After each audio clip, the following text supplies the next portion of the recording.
Colt, we know that in Montana there's a lot of hunters, a lot of gun enthusiasts, so you might as well shop local when you're looking for your next firearm or accessory, huh? Selway Armory, they got the best prices around and the best service you'll find anywhere. As the guys over there will tell you, shop with Selway Armory for a year. We guarantee you'll save some money. The other thing is they have great knowledge. There's a lot of questions that people have about the right styles and types to suit them and what it is that they're trying to do, and all the guys over at Selway Armory know their firearms and ammunition and accessories inside and out. With locations in both Missoula and Bozeman, Selway Armory has some specialty products as well, including full Sig Sauer inventory for your best in handguns and much, much more. Like Coulter said, 2 brick-and-mortar locations, one in Missoula, one in Bozeman, and also online. Tremendous inventory there. They'll ship everything you want. SelwayArmory.com.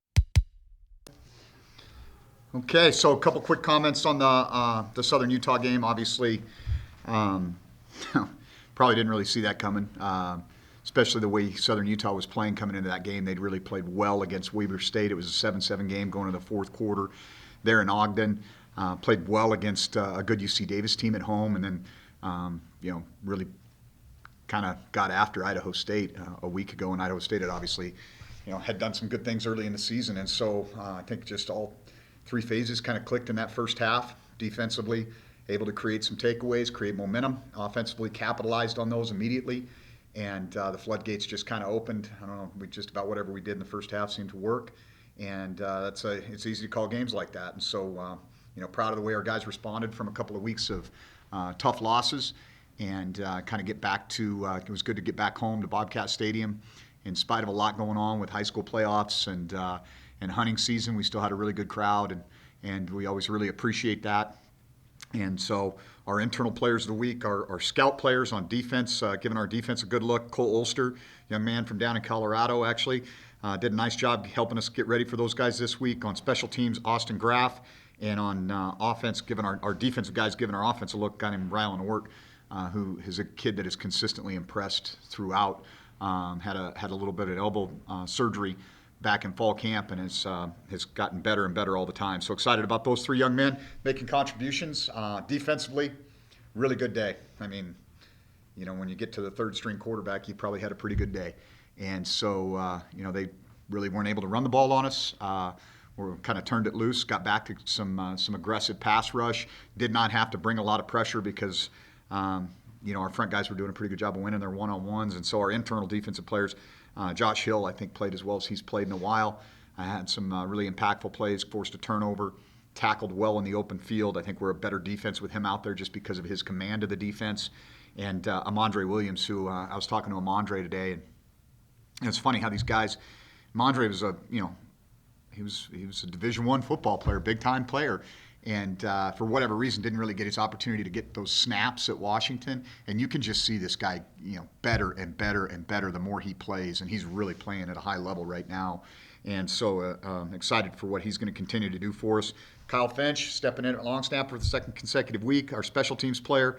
And then on offense, Lane Sumner, who I think if we'd have kept feeding him, probably would have easily had over a 100-yard day, as well as the production that he had in our little screen game. And so he played really well, kind of filling in for Isaiah. And we didn't want to give Logan too much of a workload going in. One of the things we talked about was kind of getting out of this every single rep, taking a running back in, putting a running back out. I think that really hurts the flow of our offense. And talked with Daenerys about that a little bit and kind of settled in on Lane and Logan as our primary backs this week. And you can see the guy's got some shake in the open field. He's got loose hips. He's faster than you think, and he did a really nice job. So with all that being said, it's kind of on to Northern Colorado. Tough place to play.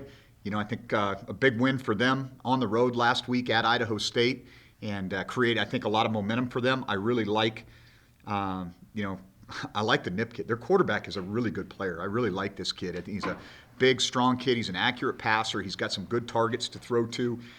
They have a bounce down from Wyoming, the Milo Hall kid, that little running back. He's a really good inside zone runner. That's what they do with him. When they had the track kid, they set up about 5 or 6 vertical shots a game to him. Now it's more similar probably to what we saw against North Dakota. A lot of RPO, inside zone, some tempo. Those are the types of things that you see, and I think the Nip kid does a really nice job of operating it. Primary targets, number 10, the Fairman kid, I think he's their true speed guy. They do a nice job of creating matchups because they'll move their speed guys into the slot, and if you play quarters coverage on them, you're basically going to get a safety man-to-man on their speed guy, and they've taken advantage of everybody they played in that regard. Other targets, 13 and 17, some taller guys on the perimeter that they use in a variety of ways. Defensively, multiple fronts, kind of depends on the style that you're playing, whether you're going to see the 3 down front or the 4 down front. As they settle into the game, you see more 4 down. About your standard 30% blitz team, more fire zone, not a ton of zero coverage. Although if you do get into heavier sets, 2 tight ends, 3 tight ends, they will get in and crowd the box and play zero coverage. And so there's some opportunities, I think, there. I really like the Gonzalez kid, 53. I think he's got a high motor, one of their best interior defensive linemen. Senior captain, the Nelson kid at linebacker, number 29. You can tell he's the leader of that group. Everything kind of goes through him in the communication. And then number 5, I think he had a pick 6 and actually had 2 interceptions, a pick 6, and a forced fumble against Idaho State. So he had a huge game last week, but he shows up consistently on tape. He's a 6'1" senior corner, really good athlete, and is a guy you got to be aware of all the time when he's on the field. And so, and then in the return game, I don't know, it seems like Northern Colorado always has a guy you got to worry about.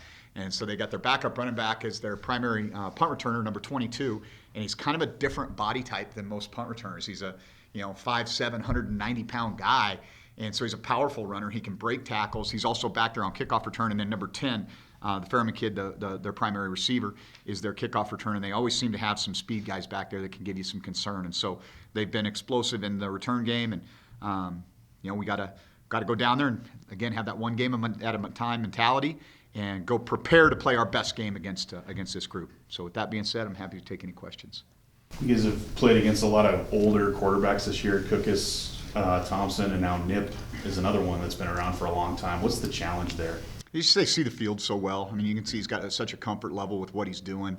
I think you've got to be smart about mixing coverage. If they see the same thing 3 or 4 times, they're going to find a matchup that works for them. Whereas with a younger quarterback, you can probably show him the same thing 3 or 4 times and get away with it. But he goes through his reads and his progression, but he's decisive too, and he's not afraid to run. He's had an injury history, but that doesn't seem to deter him from pulling the ball down and going. And he's definitely been an issue for people in that regard too. I mean, I think he does compare favorably. He's a bigger guy, I think, than the Thompson kid, but I think he's a similar player. Pro Football Focus has him as the #1 quarterback in the Big Sky Conference as far as a pro prospect. Do you see that in his talent? He's definitely got prototypical size and arm strength. I mean, I don't think there's any doubt about that. I mean, you can, obviously the one of the things that they're going to look at is win-loss record. I don't think that's all on him. I think this guy operates the system very well, and he's a talented guy. I mean, I like the kid. I mean, he's like I said, he kind of reminds me of the Thompson kid, only bigger, maybe a bigger arm too. Not quite as good a runner, but is capable. In a game like Southern Utah where you guys are up 21-0, they've only run 7 plays. Yeah. Obviously, that's a huge advantage for you guys, but when you're looking back on the game, does it take away from some of the evaluations that you guys operated and managed the game differently? Yeah, I mean, you get to the second half and you're kind of like, we got a lot of stuff we can do here that is going to be good, but we don't really need to use it. Right. And not only that, but we don't really need to see this guy out there anymore. We don't need to see this guy out there anymore. And so I think you just got to be smart. And the other thing is, I mean, you do this long enough, you get on both sides of those deals. And, I mean, I think Mario's a good football coach, and I think those kids had a tough day at the office. And there was no reason to prolong it. I mean, everybody's like, why'd you go for it on 4th down? Because the clock stayed running, that's why. And I was sick and tired of media timeouts, so we keep them off the field. But, I think that's just, I mean, like this league is nuts, right? I mean, they do what they did to Idaho State a week ago, and you're like, oh my gosh, what do we got coming in here? Steamroller, they're getting kind of finding their groove and getting their momentum. And, for whatever reason, that just the ball bounced our way early and got rolling, and that was kind of it. And so. What do you think it'll take for Tucker to keep up that production that he had?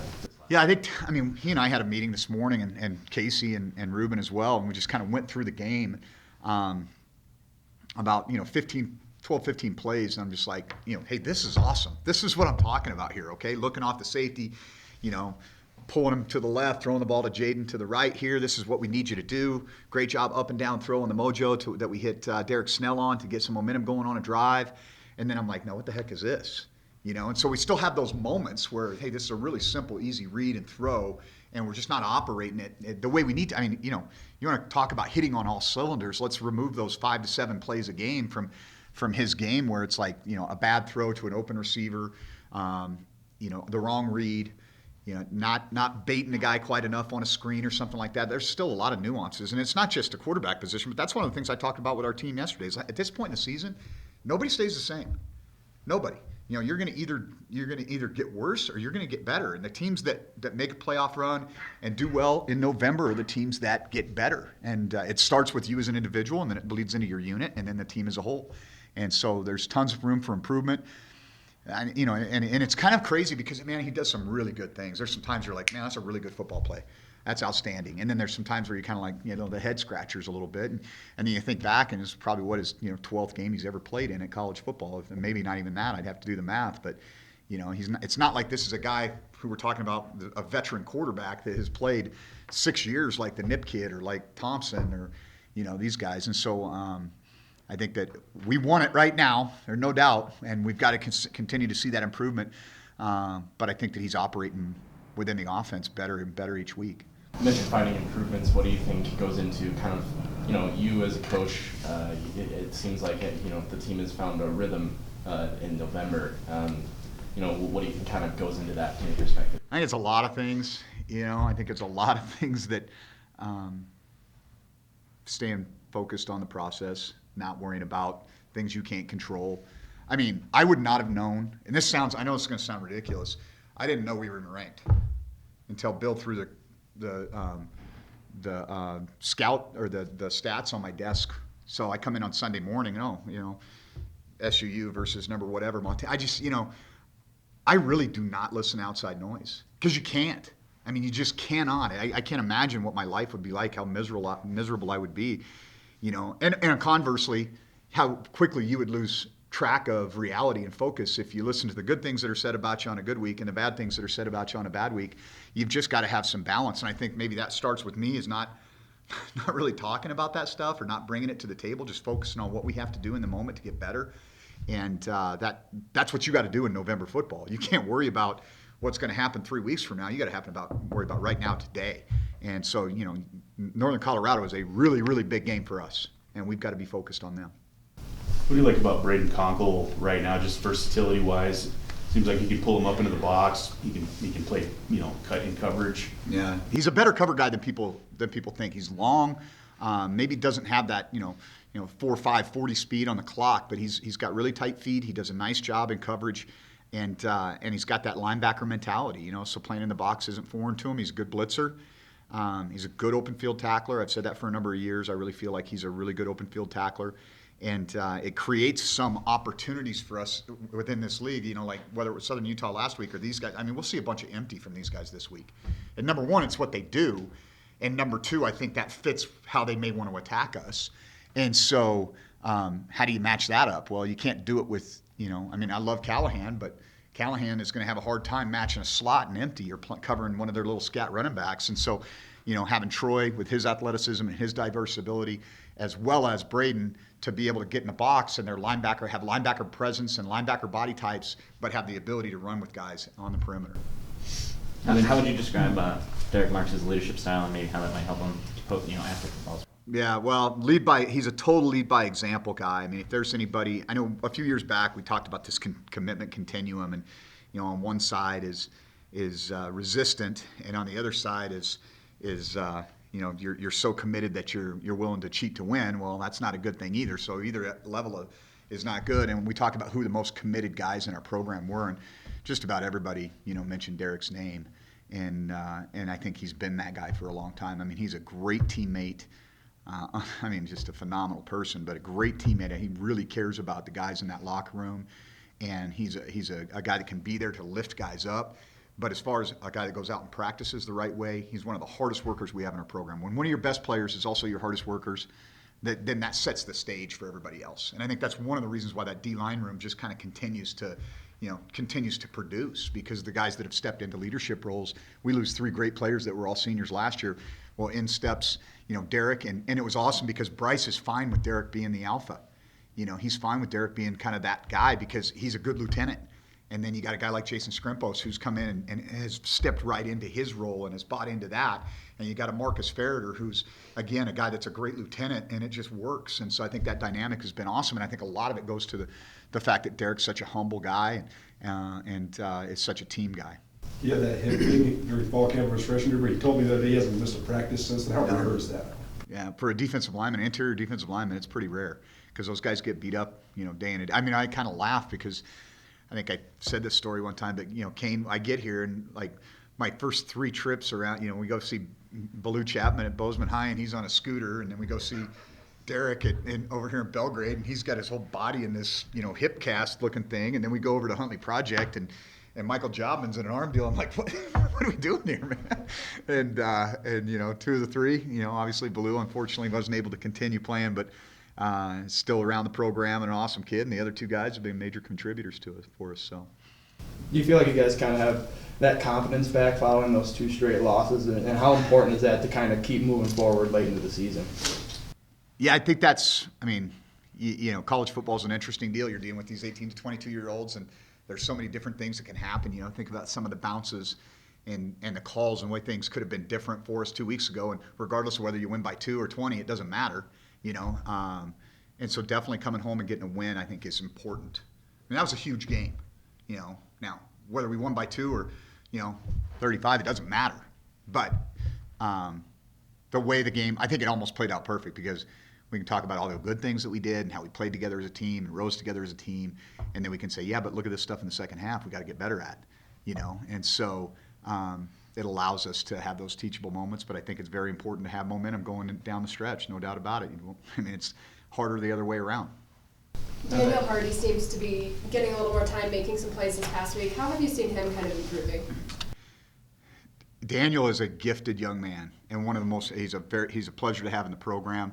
I did make fun of him. I said he went to the Halloween party on Saturday night as a missed opportunity with the pick 6 that he dropped. But we have a good relationship, so I can rib Daniel. But I think that one of the problems that we have a little bit is that Daniel backs up Troy, and we make this comment all the time, like, we got to get Daniel on the field more. This guy's going to have an impact for us, and we need to have him going a little bit more. And so, and it's tremendous luxury. Troy, I think it's well documented. He has not always been 100% this year, and so I think it's been a good transition for Daniel because he's going to be the guy next year. I mean, he's going to have to be a guy that steps in and has a down in, down out impact on this team, and he will. And again, not unlike Derek, just a guy that's a tremendous teammate, yes or no sir kid, very just an awesome kid to be around, and it's fun to see him start to have some success. Going through the things that he did, just what kind of perseverance have you seen from him too? Yeah, it always amazes me because there's so many of our guys. I think sometimes people in the public may know some of the challenges that kids face, but not always. Yeah, I mean, it's pretty amazing when you think about, I think about my 18 or 19 or 20-year-old self, and how would you handle that if you lost your father, your mother. We're dealing with what Lewis's kid's dealing with his mom. And we have a lot of kids like that. When these kids tell their stories, man, it's impressive to see where they are and what they've been able to accomplish given some of the things that are stacked up against them. And they've had every excuse. And they have. And instead they've decided, hey, I'm going to persevere. I'm going to take advantage of this opportunity to better my life. I'm going to, get out of my comfort zone and come to Bozeman, Montana. And so I have the utmost respect for anybody that does this. What we ask these kids to do is hard. But in some respects, some of these young men that have come from tough backgrounds or had to deal with some tough circumstances, it makes you really respect them even more. What's your evaluation of the special teams so far this year? It's kind of a mixed bag. I mean, I think we've been, I think Tristan's made most of the kicks we expect him to make. We've asked him to kick some long ones, so his numbers maybe aren't as good as they could be otherwise, but you'd like to see him hit a couple of those. I mean, obviously we had some disasters 2 weeks ago. We don't field a punt that ends up on the inch line, and then we blow a protection and end up having that cost us the game in a lot of ways. But we've also made some plays. I mean, at times Jared Padmas has been lights out, and I think that's an area where, like in this last game, I mean, the opening kickoff, how we don't at least get out to the 50 on that one, I don't know. But, our returners have got to do a better job of seeing what's available. I think that our skill level has improved, but there's still a lot of plays out there I think that we can make in that phase. Travis has been so steady. Have you thought about life without him? Because he's been the only punter you've really had. So Yeah, you know, we'll see. We've got we've gone out and spent some money on some specialists in the recruiting process, and we're excited to see what the next iteration of the punt game is here at Montana State. Mushy Filer, what's his status right now? Right now, he's probably going to redshirt, I would think. Does playing on grass factor into preparation at all? Yeah, it does. It does. Because this isn't like going and playing on the Bermuda stuff that we saw, a couple weeks ago. Like, we actually had the conversation: do we plow the field today, with the hopes that it's still going to be hard enough that it's not just going to be a mud pit out there when we move around. We just said it's better to just go practice on good footing. I don't think it's going to do us any good the rest of the week, because as it gets warmer, it's just going to be a mess once we start moving around on it. So we will go down there. I don't always go to the venue, especially when it's nothing to write home about, and so, but we'll go to this venue. I want to get on the grass and move around a little bit and have our guys kind of get used to it. It's supposed to be a nice day, and so that'll be good, but we just got to, this grass is different than a lot of other natural grass surfaces that you play on. A team that was struggling coming off of a win for the second straight week. So the fact that you guys had the same situation, though, a repeatable message to the guys, I assume. Yeah, dangerous team. I think that they're a very dangerous team, and they play well at home. And so that's something that in this league, it's always interesting. The dome teams play well at home, and then you have a couple of these, like Southern Utah really plays well at home, Northern Colorado plays really well at home. So you just can't let your guard down. This is a big game for us, and we've got to prepare accordingly. Now that Choate has been here for over a year, just how has he kind of fit into the team dynamic, but also the defense? Really well. He's another kid, I think, that he's kind of got an interesting story, but he's been awesome about buying into the culture here, being appreciative of getting a second chance, and has been an important part of our team. And he's well liked in the locker room, and those guys get along, and so I think that matters, and that's important. And how could you describe that partnership between him and Braden back there? I think it's kind of a three-headed monster, really. I think JoJo Henderson's a guy that probably is playing as well as those other two guys and is just not maybe getting as much run.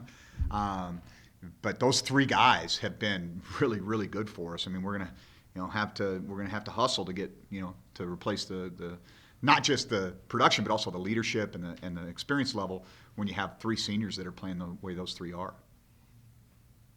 Okay. Thanks, Coach. You bet. Selway Armory, Montana's firearms superstore, is now open for business and hiring all positions. If you want an exciting job with great compensation and one where you can become an expert in the field, put your application in now at Selway Armory. You can apply in person at their new location at the corner of Jackrabbit and Baxter, or send in your application via email to employment@selwayarmory.com. That's employment@selwayarmory.com. Turn your passion into a profession with Selway Armory, Montana's firearms superstore.